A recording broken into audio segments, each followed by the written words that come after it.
Hey folks, MasakoX here. Now, understandably, this was the story that got cut off thanks to the old camera passing out and going to the otherworld check-in station. So for those of you a bit confused as to what the story is all about here, I am going to be putting part 1 into this video, immediately followed by part 2. So if you have already seen part 1 and you just want to get straight to the next part, I'll leave the timestamp right here for you. Goku's bright eyes watched with amazement as the pieces taken from the plane started to fly around and assemble themselves into a small device. It looked truly magical. While he himself wasn't a very technical person and always admired Bulma for what she was able to do with such things, he had to admit that this flying baby, Turbo, was on a whole other level. "Here," the floating boy said, smiling. Goku pressed the button, and the location of the 3 Dragon Balls appeared on the screen. It worked, just as intended. Penguin Village was a bizarre place, but he had surely found some rather interesting friends there. "So, you need to find the remaining ones?" Arale, the girl who saved his skin from General Blue, tilted her head in a curious manner, said. "Yeah, there are more bad people like this General Blue fellow that you play tag with. If they gather all 7, who knows what bad things they can do. It seems that you need some help, Goku. Someone has to look after you." She turned her head toward Dr. Senbei Norimaki, her surrogate father. "Senbei, can I go with Goku?" The scientist seemed a little bit troubled by this request, as he had not expected that question. "Arale, that might be dangerous. And besides, what about school?" He was trying to make up excuses, and school sounded like a very good one. "I don't go to school anymore, silly. Don't you remember? And besides, if it's dangerous, that's the reason I should go. And maybe I'll be able to make a wish on the Dragon Balls and get a pony or that flower what changes color every day. Well, we actually haven't thought about a wish yet. We just don't want them to find themselves in the hands of the Red Ribbon Army is all. I mean, I can take Arale on a chip if she wants to. I mean, I could use the company." Goku smiled. "Senbei, Midori, pretty please. I'll be good." She looked at her adopted parents with big eyes full of hope. Obviously, they weren't concerned for her safety because, come on, it's Arale, but for the safety of everyone else involved. On the other hand, this Goku seemed like a decent kid, and standing up to the likes of the Red Ribbon Army was no mean feat, but he needed to warn them about potential dangers. Senbei sighed loudly, defeated, as Midori smirked at him. All right, but once all this nonsense is over, you come back home." Yay! Thank you, Senbei. You hear that, Goku? I can go! Arale jumped happily with the Gachans, celebrating with her in the air. While she was busy with this display of joy, Dr. Norimaki patted the monkey boy on the shoulder. "Walk with me for a moment, Goku," he said very quietly. "Huh?" The young warrior looked at him, curiously wondering why he wanted to talk with him in private, but decided to just go along with it. "So, Arale wants to help you. She's always liked helping other people." "If you're worried about me keeping her safe, don't worry, I will, I promise. She also might keep me safe." "That's one thing. You see, our Arale doesn't quite have control over her strength, and she often causes a lot of unintended mayhem. So you need to be really, really careful, buddy." "She's so strong, though. She could go to the World Martial Arts Tournament and make you lots of money." Goku said it excitedly. "And I'd get a challenge if I really wanted it." "I don't know about that. If they would accept her kind there." Senbei blushed slightly, but trying to pretend still to be cool. "Why not? She's awesome." Senbei looked around to make sure that no one was listening in, because this sounded really important. "Hey, can you keep a secret? I mean, everyone around here knows already, but, I don't really want those punks of the Red Ribbon Army to know, that whatever I'm about to tell you, they could use against her, and, Of course! I'm usually really good at keeping them. You can count on me, Senbei." Well, I built her. Arale is a robot." A robot? Whoa! She seems so human-like. I would have never guessed. Although, the dinner Midori brought to her in the Gachans was kind of weird, now that I think about it.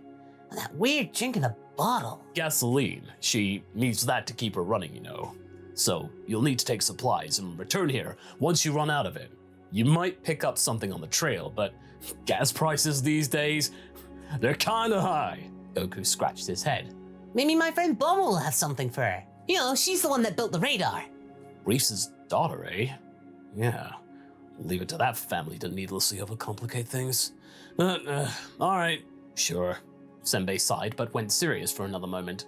Listen, Goku. The important thing is that I don't think that the army is a physical threat to my life, but if they figure out that she's a robot, they might try a different approach. And I would not like her to be in their hands, not one bit. Think what they could do if they figured out how she is built. The end of the world could be real possible.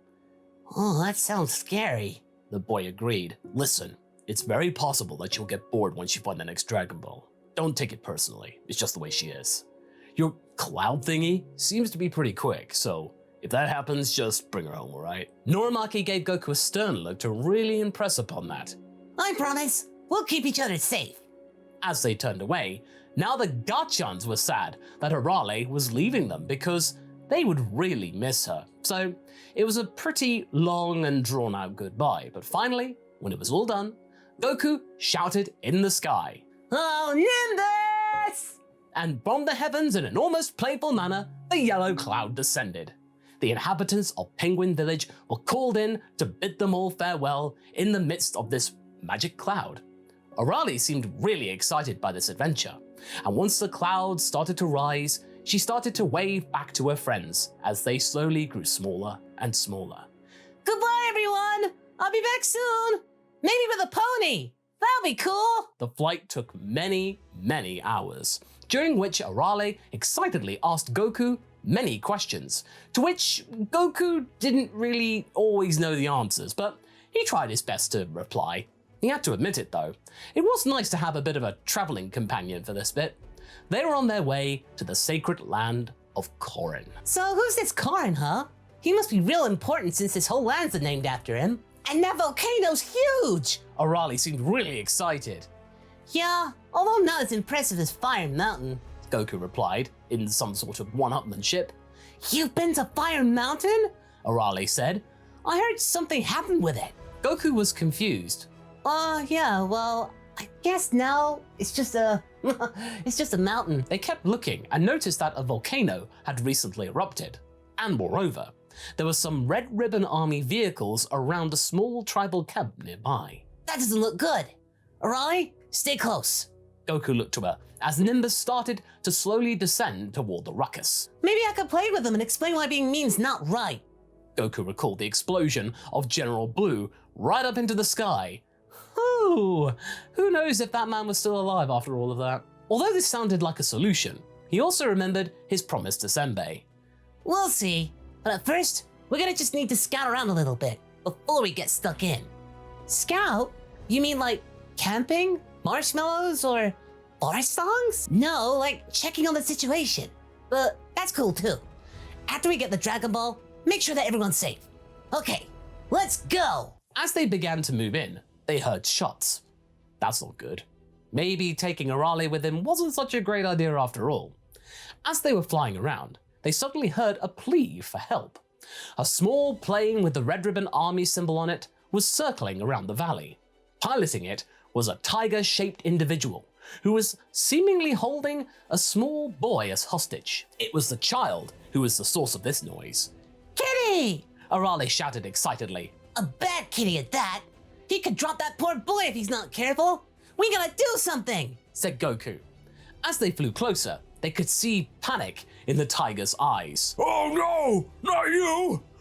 They warned me about you! The member of the army attempted some evasive maneuvers, but they didn't seem to be overly helpful in getting away from them, as Arale then jumped on him and started forcefully patting him on the head. Kitty! She yelled excitedly. Why are you being nasty to that boy? The Tiger Man shrieked in panic as he then dropped the hostage. But luckily, Goku was there just in time to catch him. This wasn't the end of the problems for the animal-like member of the Red Ribbon Army. Oh no. Ah, get off! Get off!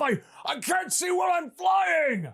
He tried to shake Arale off. Say that you're sorry, and I'll take care of you. We'll find you some nice pet food and a bit of a ribbon. It'll be great, said Arale, so excited about this big kitty.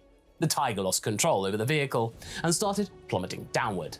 Arale! Goku yelled and attempted to chase her, only for the girl to just simply jump up, completely undeterred, and land on Nimbus like it were nothing, like they were on the ground.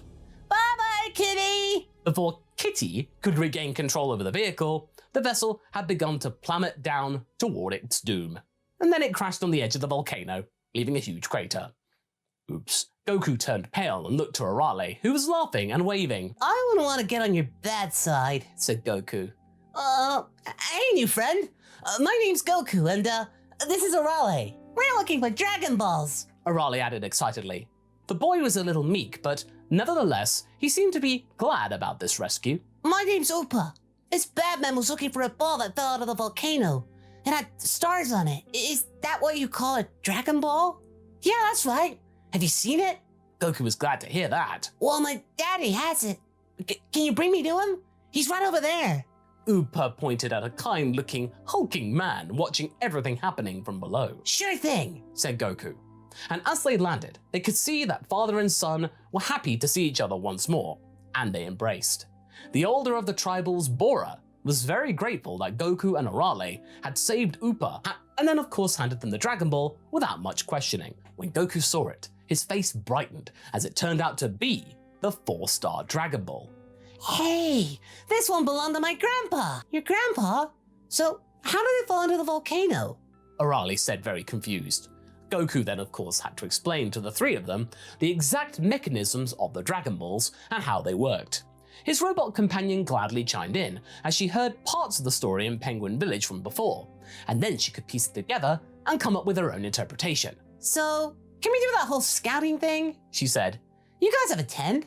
I want to go camping. Bora laughed loudly and invited the two of them over for a meal. Goku would make sure that Arale would get her gasoline, as he had taken some bottles for her from Senbei. Bora told Goku the story about the Guardian and the tower.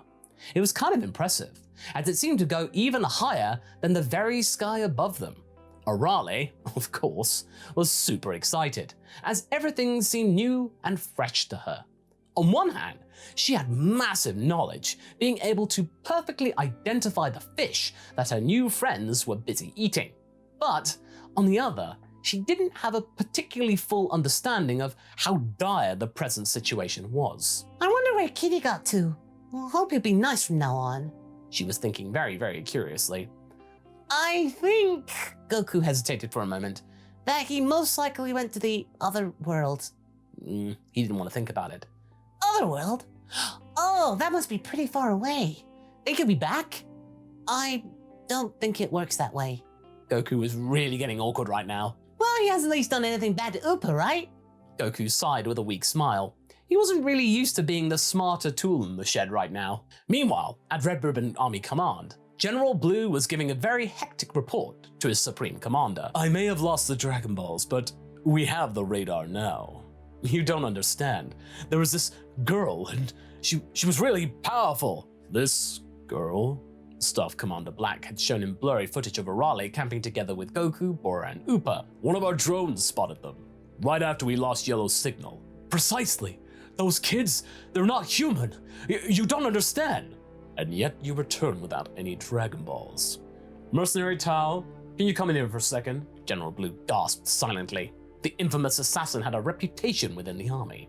His methods were seemingly quite drastic, even for a member of his organization. You called, Commander? The man dressed up in his very formal pink suit slowly walked in. Something seemed to be supporting his long braid as it hung down. Blue has to show us that he's still useful to our cause. Will you spar with him? Of course. It'll be my pleasure. Your move, General. Blue knew that this would be a fight for his life, so he lashed out with his entire strength, trying everything. But the mercenary was skillfully dodging his every single move. Finally, he decided to use his paralyzing effect, but it didn't work. As to disrespect the man, Tao just used his tongue to strike at the general's temple, thus ending his life. Pathetic, he said quietly. Very good, Tao. Very good. I'm gonna send you to where Yellow and Blue failed. Have you seen the footage? I need those two dead. It will be done. although I would like to have some intel before we leave, of course. Here's all we have on this Son Goku kid. The other one, Blue, told me that this girl's from a place called, Penguin Village. Penguin Village? Tao scratched his chin. Isn't that the place Dr. Norimaki is from? Norimaki? I'm not familiar with that name. Commander Red seemed very confused. Never mind, sir. I will ask Jiro about it. A very nasty smile appeared on the mercenary's face. He had an old friend to visit before the mission. Goku and Arale spent some time in the encampments of Bora and Upa. Getting the 4-star Dragon Ball had been a huge success, so the boy figured out that a short break was a good thing to have. After all, he still had plenty of gasoline for his new friend to run on. He made sure that she would refuel frequently. Listening to Bora's stories was also quite fascinating, especially the story of the Korin Tower, which apparently granted strength to those that would manage to climb all the way to the top. That was something worth thinking about, thought Goku, because after all, the army was still dangerous. Meanwhile, Arale was looking at all of the local plants and animals and talking about them with encyclopedic precision. Observing Arale, distracted like a child, yet possessing such vast knowledge, was truly captivating. Senbei had to be a great constructor, having made her like that. But Goku wasn't surprised by this. After all, the man had managed to fix his Dragon Radar on his own without any prompting, which meant that he was as equally as brilliant as Bulma or Dr. Briefs per se. Now, he tried not to share the details about Arale's true nature with his brand new friends, not because he couldn't trust them, that he thought Upa and Bora would betray them. No, quite the opposite. The gentle natives of the sacred land of Korin were very, absolutely hospitable and honorable. But he made his promise to Senbei before meeting them. The less people knew about the truth regarding Arale, the better. But it was nice to see Arale befriending Upa and watching the two of them play without a care in the world. Goku felt almost like a responsible older brother protecting their younger sister. He never really thought about it too much, but he felt that it would have been fun to have had siblings. But still, the Dragon Balls on his radar weren't really moving all that much. They'd slowed down. So staying one more day around here, that wouldn't have hurt. Let Arale have her fun, he thought, regrettably. A strange man riding a column interrupts the peaceful day. A lean but not overly tall individual in a pink changpao with his black hair braided into a long ponytail. Oh, I see that the intel was correct. It is good to meet you, Son Goku. How nice that you have not chosen to move your position. What? Who are you? The boy's eyes narrowed. This man didn't seem all that friendly. Who is this, Goku? Do we have a new friend? Arale tilted her head curiously. Oh, and you. Arale, isn't it? You are quite famous within Penguin Village, aren't you? The man gave them a very unpleasant smile whilst trying to be friendly. Yeah, I've got lots of friends there. Everyone knows me, but we don't know your name, sir. Careful, Arale. This man doesn't look like a friend.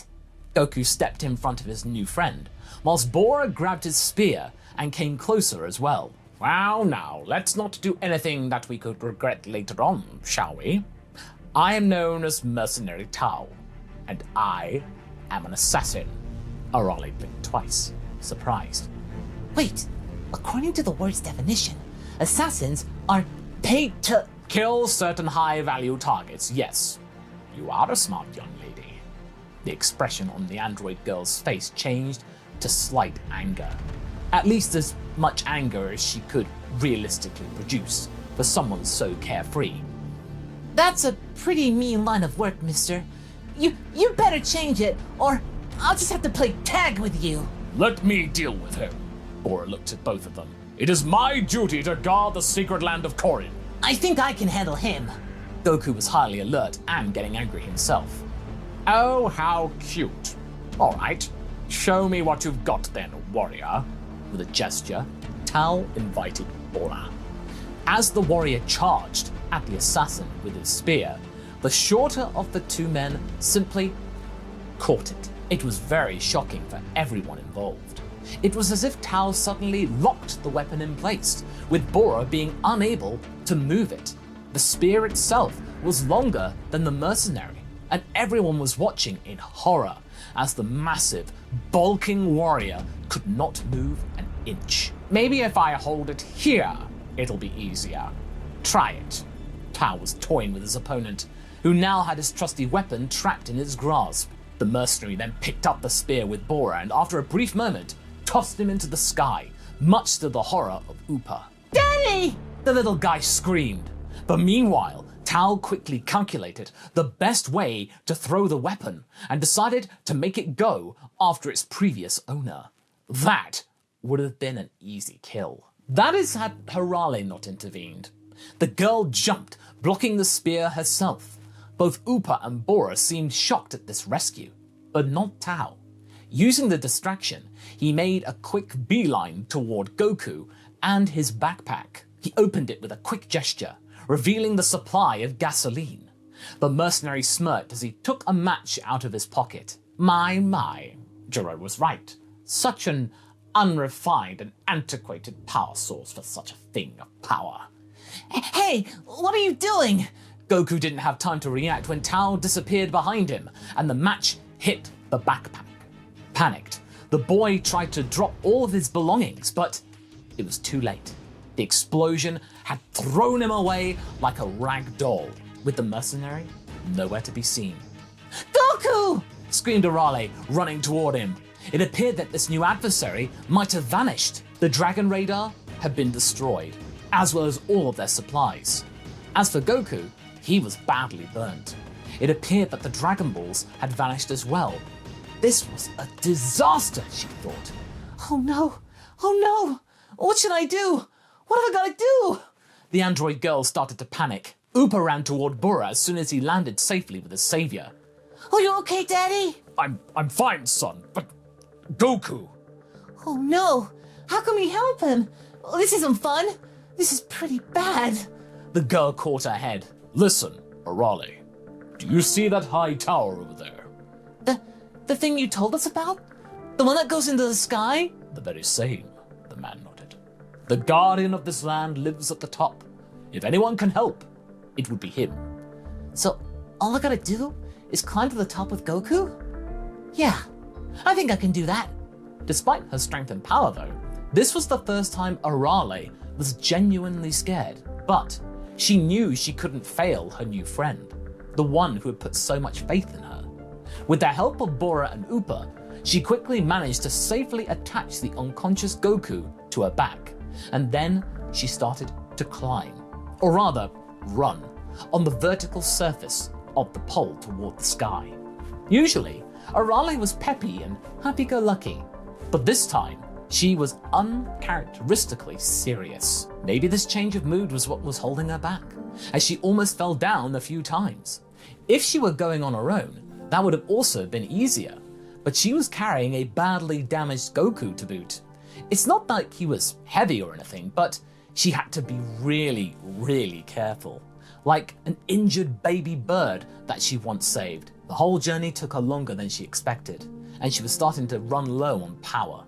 This was feeling terrible, this sensation. What if she ran out of gas? Then both she and her friend would plummet down toward their doom. No, she had to prevail. She mustered all her strength to get to the top of the tower, and when she did, she collapsed. Kid, She said with the last of her strength, as she then fell down for good before a short figure that had been waiting for them. Yes, Commander. I did retrieve the Dragon Balls. It seemed that the target survived my initial attack, but barely. And tell Giro that he was right. It was an android, but as far as we're concerned, it does not matter. The power source of it is far less sophisticated than what the Doctor had in mind. I will retrieve it once the thing powers down. That should solve both of our problems. Tao had been talking to the army's leader. Admittedly, he would have to check on this whole tower thing as well. If he didn't see 2 children falling off, that meant that he would have to finish the job personally at the top of it. This didn't bother him at all though. They were on the back foot, because he always liked adding a bit of a personal touch to the equation when it came to his kills. Goku slowly came to his senses. He barely remembered anything that had happened. The explosion, the mercenary. He was laying down on some weird stone floor. For some reason, his mouth was filled with a bean-like aftertaste. There was also quite a rotund cat with a cane staring back at him. Wait, where am I? Arale? Arale! He turned around only to see his friend lying on the ground like a soulless little doll. Well, your robot friend's brought you here, boy. It's no mean feat, I tell ya. If she was still awake, I'd be offering her a bit of that sacred water as a reward, but I don't think that kind of thing would work on her. Guess she ran out of Earth's juice. Wait, sacred water? Are you? Goku turned his head toward the cat. Yep, Korin, the guardian of this land. Yeah, and you're at top of my tower, boy, and she brought you here. And also, you were pretty badly burnt, but you ain't burnt no more. What about the others? Upa, Bora? They're okay, thanks to that little mechanical doll over here, but it seems that the bad guy got a jump on you real good, pal. Oh no, Dragon Balls! He took them! And the radar! He looked in his pockets. It seemed that Arale had taken what had remained of the thing and put it inside of his clothes. Maybe Senbei could repair it again once he was able to bring back Arale? I have to go back. Arale needs gasoline. Can you give me some of that sacred water? I could use that power to fight that Tao guy. Well, technically, you ain't reached my tower on your own, so that would make it real difficult for me to give it to you. Goku was slightly annoyed by the cat's reaction. Look, there are lives of my friends at stake down there. I'm pretty sure I can go again.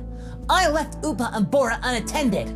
Aren't you supposed to be looking after them? The guardian of the sacred land? How did you allow this to happen? So you think you're worthy of my waters, huh? The cat's expression changed slightly. Yes, I need it to save everyone. That sounds pretty noble, kid. Go on, take a sip.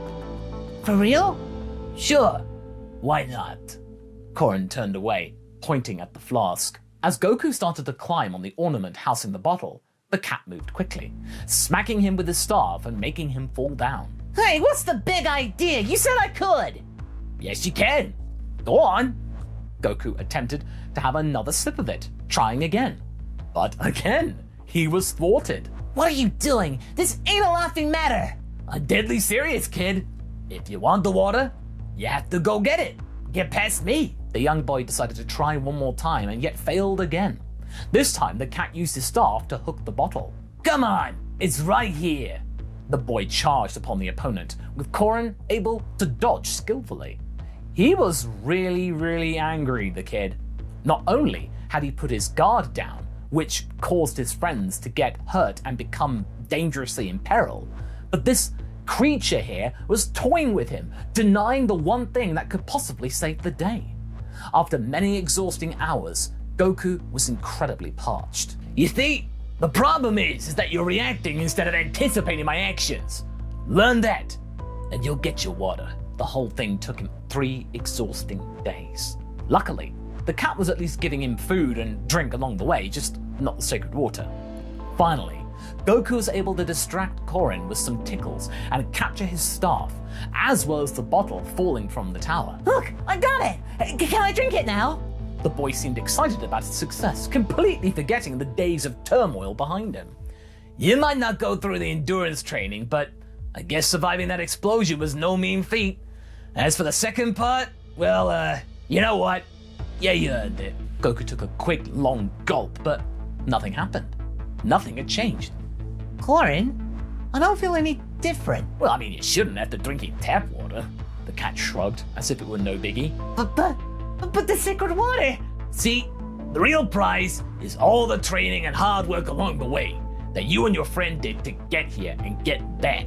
That's what made you stronger, not some magical mumbo jumbo. So that means I am ready. Thank you, Korin. Now I have to go help Arale. Actually, I got a better idea. Now you see, while you were sleeping, Korin said, handing him a bottle of green liquid. What's this? Biofuel, made of something special that we grow around here. Reluctantly, Goku came toward Arale and poured some of the liquid biofuel into her mouth. It took just mere moments, but the energetic robot girl was back in action. Wowzies, Goku! You're alright! She gave him a massive hug, like she hadn't been sleeping at all. Uh-huh. You saved me! The boy then laughed loudly. Alright, but what was that? Doesn't taste like gasoline. Actually, it's kinda awful, but I feel really good. This, Korin, what is it? Goku scratched his head, turning his head toward his host. I made it out of sensu beans. They're magical beans that I used to heal you before. Kitty! Arale shouted excitedly. Wait. I'm really happy that you feel good, Long Lady, but... I wanna pet the kitty! The android girl began a furious pursuit of Korin, requiring him to exert all of his strength to prevent a forceful kitty hug. It took some time for Goku to calm her down and make her act gently with the guardian of the sacred land. Strokes. Gentle strokes, Arale. All right, enough. So, what are we gonna do now, kids? I think I should take you home to Senbei. This isn't a safe journey for you, Arale. Oh, but I saved your life. Arale felt a little bit hurt by that. I know, but this man clearly figured out what you are and what you do. And if the army knows, they may send someone cleverer.